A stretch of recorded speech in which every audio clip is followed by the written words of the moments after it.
You do is to pronounce your last name. Shyamalan. Shyamalan. That was an easy question. All right. You've been asked that today Yes. a few times. Okay. No, I really hate to mispronounce someone's name. Sure. It's such a personal thing, our names, and I know. that ought to be the one thing that people get right about you. Anyway, saw your picture, Wide Awake. Very nice picture. Thank you. Very nice picture, nicely done. And Joseph Cross, a fine little actor. I don't recall that I have seen him. Would I have seen him before? No, he had started to get interested in acting about 2 or 3 months before I met him. And he was just a regular kid, and he told his mom I was interested in acting, and he did a local Nutcracker play, and he really enjoyed it. And so he started to go to commercial auditions, and when I was casting for Wide Awake, I said I wanted kids that don't have any acting experience. And so he walked in, and I just loved him. Since our movie, we shot our movie almost 2 years ago, and he did Desperate Measures. He was the child in Desperate Measures, Andy Garcia's son, and he did a Disney movie with Diane Keaton, which aired on the Disney Channel. And now he's doing another movie with Michael Keaton, a children's movie called Frosty, the live action, Frosty the Snowman. Did you know instantly when you met him, or did you read him and have him go through some exercises? The second time he came in is when I knew. The first time he came in, by the time I see the kids, they've gone through thousands of kids. You know, they make it through 2, 3 levels before I see them.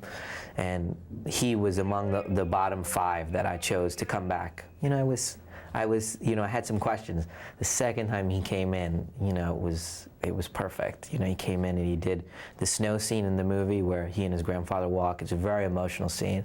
And when he was finished, everybody in the room was like tears in their eyes, and it was just right. So he is just a natural talent. Right. He's just really, you know, he's very intelligent young man, so I can speak to him. You know, whereas with another child, I have to say, if I want them to be scared and they're not doing it properly, I'll have to say something like, pretend you have to go to the bathroom, you know? Pretend you have to go to the bathroom, and then they'll be like, you know, and that I'll get the sort of the performance that I needed. Okay, I apologize. No We're problem. rolling again. We can do that one. Okay. Yeah, I'll back up just a little bit. When did you know that Joseph Cross would be the boy for this role?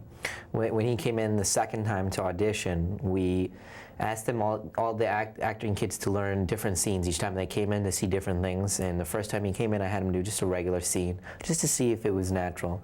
And then when he came in the second time, I asked him to do what I thought was the hardest scene in the movie, this really emotional scene with his grandfather. And he was just so natural and so emotional and so soft, and he didn't try too hard. And it was just affected everyone in the room, and everybody was crying. And then we'd had him come in and do, you know, comedy stuff, and he just did everything. It was just perfect. He's very smart. That's what I was struck by. I could talk to him and really explain to him, you know, have a conversation with him. You know, I'm feeling that's not sounding real, you know? There was an interesting scene in the movie where he has to ask his parents that he wants to go to Rome to meet the Pope, but when he delivers the line, he has to deliver it like a boy who's pretending to act, trying to act, but is not good at acting. So I said, Joseph, you have to pretend you're a bad actor here. And he had to understand that I have to act like I'm a bad actor and I do it well, but I have to be, you know what I mean, and understand all of that. So when he goes, I really want to go to Rome, Mom, you know, whatever it was that we were saying, but he understood it. You know, I could explain it to him, whereas another child would be like, what? And I'll just say, copy me, and I'll be off camera and I'll say the line and they repeat it. How old is he? He is 11 now. He was 9 when he did Wide Awake. He's grown now. When we shot the movie poster, he looked like a different person. I saw the movie poster, I was like, who's that young man? They grow so much. You wrote Wide Awake. Correct. What was your inspiration? Well, you know, I went to Catholic school for 10 years, so that, I guess I had to come out somehow. And so, you know, I really wanted to make a movie about my experiences in Catholic school, and just a fun telling of, I thought it was a great setting for a movie. So I had those ideas in my head for a long time, and then when I finally thought of this little boy searching for God, felt like that was the right place to put it. But you are not Catholic? I am not. I was the only non-Catholic in my Catholic school. I'm Hindu, actually. My parents sent me there for the discipline, you know, the uniforms and the getting in line, no talking, and all that stuff. And did that I was going to say mess you up, but that's not a very diplomatic way to say it. But what I'm saying is, did that cause conflicts for you as a person, Knight? No. You know, what it did give me was an outside perspective. You know, I definitely felt special, you know, because I was so small. I was the smallest kid, and also I was Indian, and everyone else was, you know, essentially everyone else was white and Catholic, you know what I mean? And so it was just me, and when we were in, you know, we'd have church, you know, 2 times a week, and then when everyone gets up for communion, I'd be sitting there by myself. You know, it just became very natural for everybody, and since I was going there since 4 years old, you know, it was the only thing I knew, so it wasn't very unusual in that respect. I just always felt like I could have a perspective and see all of it. I guess like other kids couldn't, because I was sort of an outsider, but not in a bad way. I felt like it was a good thing. Were you making little movies at that time? Not at 4, but at 10 and 11, I started to make short films at home. You know, they'd first start out with, the first one I did, I took my dad's 8mm camera and had no sound or anything, and we just, you know, my friend would be walking in the forest, and then he'd hear something and turn around, and my feet would be under, you know, under a bush waiting, and then my feet would start to move, and he'd start to run. Just a little chase scene. And of course, I'd catch him, and then there would be ketchup everywhere because he's getting killed. And then I realized ketchup doesn't look like blood on film, and then, you know, you realize one by one you learn. I remember Steven Spielberg told me years ago when everybody was talking about him being the wonder kid, you know. And he said, I don't know why people make such a deal out of this, because filmmakers are going to get younger and younger and younger. And how right he is. He is, but he's still one of the youngest. When he started, he was 21. I mean, he's still pretty young, you know, on the scale of things. There's a certain maturity level before you can actually express something. You have to have something to express. You know, and in teenager, I don't know. I mean, they're dealing with a lot of things, but it takes a lot of discipline. And I think that there's a lot of things that people in their 20s have to say, and they're starting to say them on film. Which of your films attracted attention in the film community? You know, it was definitely a building process. You know, I did Praying with Anger, which is the first film I wrote and directed, and that was shot in India, and that was a small, little, low-budget film that we did the art house circus with, and everybody just kind of got familiar with the name. You know, you didn't break down any, you know, it wasn't Pulp Fiction, and it didn't, but it got everybody familiar. Oh yeah, that was a pretty film kind of reaction. Then I wrote a script called Labor of Love, and then that caused a bidding war, and then everyone said, wow, he can write. And so that's at Fox now, and Fox is making that. So that's when everyone really started to get to know me. And then I wrote Wide Awake, and then people said, you know, 2 spec screenplays in a row. Well, then they really started to pay attention. And now a lot of people have seen Wide Awake. Before I went out with my new script, which is called The Sixth Sense, I showed people Wide Awake, and that caused a real kind of reaction in the industry that, you know, there's a voice, a special voice coming. And so when The Sixth Sense went out in the marketplace, it was just it was crazy when it went out. Calls coming, and just every 5 seconds a call coming in with a bid. And my family was in Los Angeles. We went, you know, for the sale. I went out with it and got the best hotel I could afford, and we all went there with the baby, and I was changing diapers, and the phone call came in, and New Line Cinema's offering $1.5 million, or is offering, and, you know, the bids are coming in, and it's just unbelievable. And so it was, excuse me, what was the final bid? Well, I stopped it at $3 million at Disney, and we sold it to Disney for $3 million. And so it's The Sixth Sense. All right. Bruce Willis. Bruce Willis is starring in it. What is the story like? That one was a little bit more ambitious film. You know, I wanted to get a little bit more complicated and take a couple more risks. And that movie is about a child psychologist played by Bruce Willis, who treats another little boy, and this little boy claims he can speak with ghosts, claims he can communicate with ghosts, and Bruce Willis working with this child to find out what exactly is going on with this boy and what's wrong. And it's a very kind of somewhat scary and a very emotional movie. Did you have Bruce Willis in mind? I did. Did you really? I did. When I sat down to write it, I don't know if anybody's gonna believe this. My editor can back me up on this. We were editing Wide Awake. I came in, I bought it, I had this new folder. I always get very ceremonial when I write a new screenplay. You know, I mean, show respect, it'll be respected. And so I bought this new folder, this leather thing, and I opened it up, and I told my editor, this is where I'm gonna write my next movie. It's called The Sixth Sense, and I wrote that at the top of the empty page. And I said, next year I'm going to sell this for a lot of money, and Bruce Willis is going to star in it. And I told him that. And when I called him up and told him Bruce Willis was going to be in it, he could not believe it.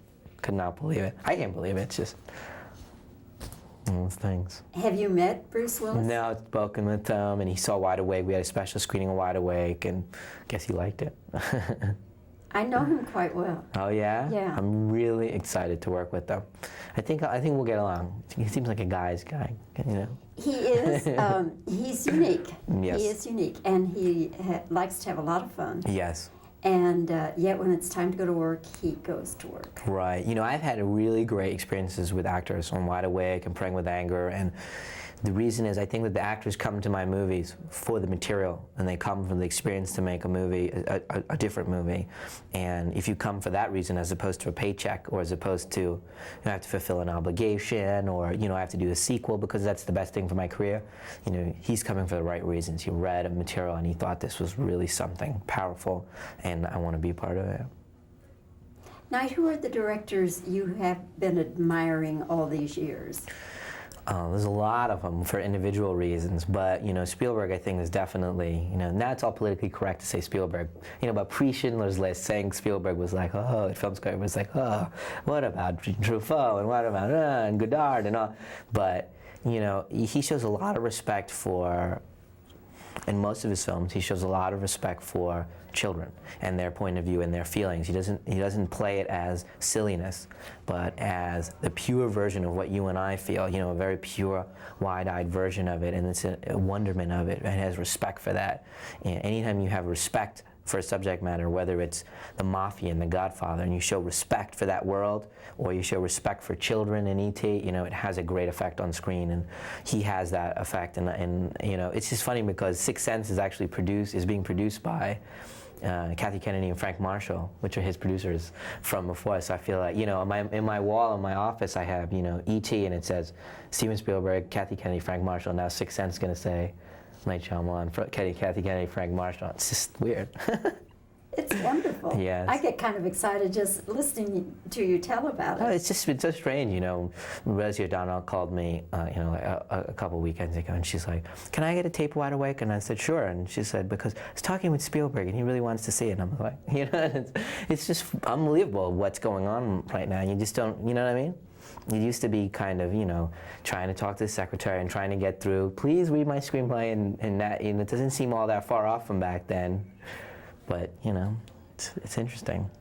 How did Rosie O'Donnell come into the picture? She had worked with my producers on Wide Awake on Beautiful Girls, and so they knew her. And I said, you know, I was interested in Rosie O'Donnell for the role of the nun.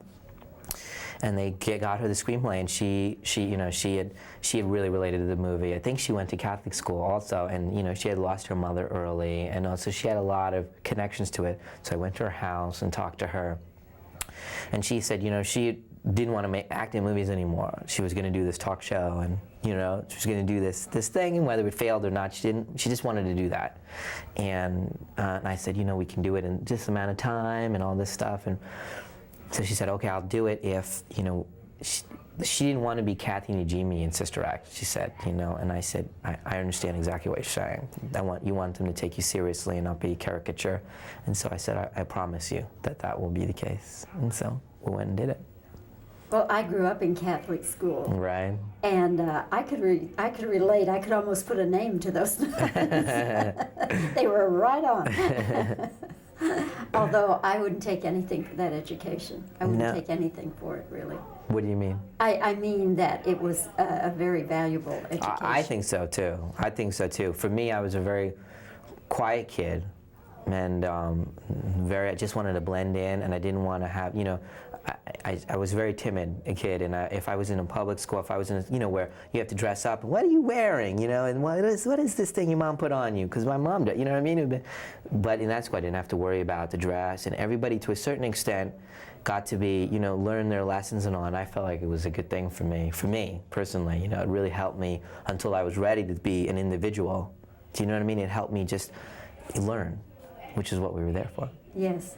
And I will say this for the Catholic schools, at least the ones that I know about, they really try to just not have any color going on in the Right. school. Right. I mean, obviously, you look different from the other children, Right. but that was always kind of preached Right. to us. Yes. There is no difference. Exactly. There is no difference. Well, I never felt a moment of kind of prejudice or anything like that in all the years, 10 years, and that should say something. I mean, I enjoyed it a lot. Are you the kind of person who's always writing a screenplay in your head? I am. I probably haven't. You can probably count the days that I've not sat down and wrote something since like 15. There's probably not that many days. Tonight I gotta go and I gotta in my hotel room and do some writing, and I'm trying to get 2 hours writing done tonight, and it just goes on, and it's how you stay good. When do you start principal photography on Sixth Sense? In the summer, we're gonna start pre-production in April. And then it should come out maybe the end of the year? No, I won't be done by the end of the No. year. It'll come out. If I'm guessing correctly, it'll be out summer of '99. Well, that will be very exciting, and I'll be looking forward to it. Yeah. But meanwhile, I'll be very happy to recommend Wide Awake. Thank you. Thank you so much, Knight. I really enjoyed talking with you. Thank you. I must tell you that when you got donuts. No. I heard he likes Wendy's wait, also. we have to do some I'll just edit get shots. some white shots. Oh, no problem. First, if that's all right, real quick. Okay. He has this thing about donuts. Is that right? And when he was in England, the thing that he just carried on about was that you couldn't get donuts. You couldn't get good donuts in England. And I said, but Bruce, they have scones. And he said, scones? Please. He said, I didn't know that. He said, that's what they called donuts before they learned how to make them. So I have some donuts for him. He'll be That's very cool. happy. How do you know him? I just, Right. Just want a moment, genuine moment. yes. And so he just likes the fact that I come in. He said to me the last time I interviewed him, he said, you just come in here to have a few laughs, don't you? And I said, the day I don't have a few laughs and the day I don't enjoy this, Bruce, I'm out of here. Right. I'm not sticking around. So anyway, we got along really well. That's great. No, I'm looking forward to it. Yeah. I'm looking forward to it. So I probably will see him before, let's see, when will I see him? Right. Yeah, all right. Just a second. There was a couple great laughs you had. We have to recreate those. Oh, I can do that. You see. Laughing is no problem for me. Just a scooch that way, Bobby. Just very perfect. Is that good? Mm-hmm. All right. Scoot the chair just a smidgen more. Do when you met Bruce and Demi, they came here to Dallas? No, I interviewed them different places, New York, Right, New LA. wherever. Yeah, on junkets. On junkets. Oh, and all. you'll get familiar with press junkets Oh, I before know. it's over. Rosie's going to do one for us in New York next week. Who is? Rosie. Oh, great. One of those kind of things. Oh, great. Okay. All right. Now, what was your inspiration for Wide Awake? Well, it was, I wanted to say something about Catholic school. I went there for 10 years and I wanted to say something about it all. And I had this idea for a child looking for God, and I was wondering where to put it in. And I found, on the shelf, I remember this idea I had for doing this thing about Catholic school. So I put that in that setting. But you are not Catholic. No, I'm Hindu. And my parents sent me to Catholic school for the discipline and the good academics and the, not get in trouble with the wrong elements and all that stuff. And the all-boys school. How did you meet and find Joseph Cross? We had open auditions, and Joseph was one of the, maybe 50 kids that I met after the process. There's about 1,000 kids that came in, and he was one of the 50 that came in and that had not done anything, because that was one of my requirements. They'd not done any acting before. I didn't want them in Home Alone 3 and then come in. You just learn all the wrong lessons, and he came in and he was just so natural and so genuine. He lives in upstate New York, and just a regular family, wonderful family. Was there anything about Joseph that surprised you at any time when you were making the film? Oh yeah, it's a courageous kid. There was a scene when he has to sing in the choir, and he's scared to sing in real life. You know what I mean? He's scared to sing. He gets embarrassed, and he was scared to death, and he was crying. Everybody's there, 100 kids waiting, 100 crew members, and I talk with him in the corner, and he's scared, that people were going to think he was silly and all that stuff. And he really had to sing with bravado in that scene, like really, really energetic. And he did it, and when he did it, I was so proud of him. I almost cried when he was doing that scene. He was singing, he came out, and he just did it with such courage, and I was just so proud of him. You have some other films now that are going to be produced. Right. Which is the next one? Well, there's a lot that are being made right now, just coincidentally. There's one at Fox that Wolfgang Peterson is attached to direct. That's called Labor of Love. I'm not directing that. Wolfgang Peterson's directing that, and that's supposed to go this year. I did the adaptation of E.B. White's novel. E.B. White did Charlotte's Web, and he also wrote Stuart Little, and I adapted Stuart Little to the screen. They're going to do a children's movie of it, and they're making that this summer, so that's going to production this summer. That's a definite, they're going to production. And then my next directing film is starting this summer. That's called The Sixth Sense with Bruce Willis. Did you have Bruce Willis in mind? Yes, I had Bruce in mind from the very beginning. There was a lot of people that it became, and I thought as I was writing, but the very first person that I thought of was Bruce Willis. Before I had even written it, I said, oh, I have this picture in my head of a child psychologist, and I just, not the ordinary kind, the kind of, guy you can really get along with, kind of child psychologist. I don't know why, I find it very amusing. Yeah, it is kind of, that's what I was hoping for, that effect with the children, the children that he works with in the movie, that you would open up if you were a child to Bruce Willis. He's not stiff or academic, he's just like, hey, that kind of. All right, do you think we have enough, don't we, in between?